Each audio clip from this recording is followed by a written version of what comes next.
കോണിനു വേണ്ടി കൈനീട്ടി, പിന്നെ വീണ്ടും വീണ്ടും, ഒടുവിൽ കിട്ടുമ്പോഴേക്കും ഒരു മിനി വർക്കൗട്ടായി. എല്ലാവർക്കും നമസ്കാരം. നിങ്ങൾ ഈ കളികൾ കണ്ടിട്ടുണ്ടോ?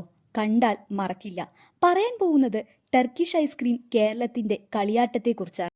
ഇന്നാള് ലുലു മോൾ കൊച്ചിയിൽ പോയപ്പോൾ ഒരു ചെറിയ സർക്കസ് കണ്ടു. ഒരു കുട്ടി ഐസ്ക്രീം വാങ്ങാൻ പോയി. അവിടെ ഒരു ചെറിയ സർക്കസ് ഷോ. അതാണ് ടർക്കിഷ് ഐസ്ക്രീം എക്സ്പീരിയൻസ്. ഇതൊരു നോർമൽ ഐസ്ക്രീം അല്ല. ഇതിൻ്റെ ടെക്സ്ചർ തന്നെ ഡിഫറെൻ്റ് ആണ്. സ്റ്റിക്കി, ചൂയി, ഉരുളുന്ന കൺസിസ്റ്റൻസി.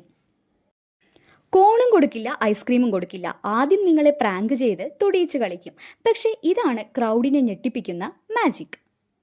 സോഷ്യൽ മീഡിയയിൽ വൈറലായതോടെ കേരളത്തിലെ മോൾസ്, ഫുഡ് ഫെസ്റ്റ് എല്ലായിടത്തും ഇപ്പോൾ ടർക്കിഷ് ഐസ്ക്രീം ഉണ്ടാവുന്നുണ്ട്. അടുത്ത തവണ ടർക്കിഷ് ഐസ്ക്രീം കാണുമ്പോൾ മെന്റലി കളിക്കാൻ റെഡിയാകണേ.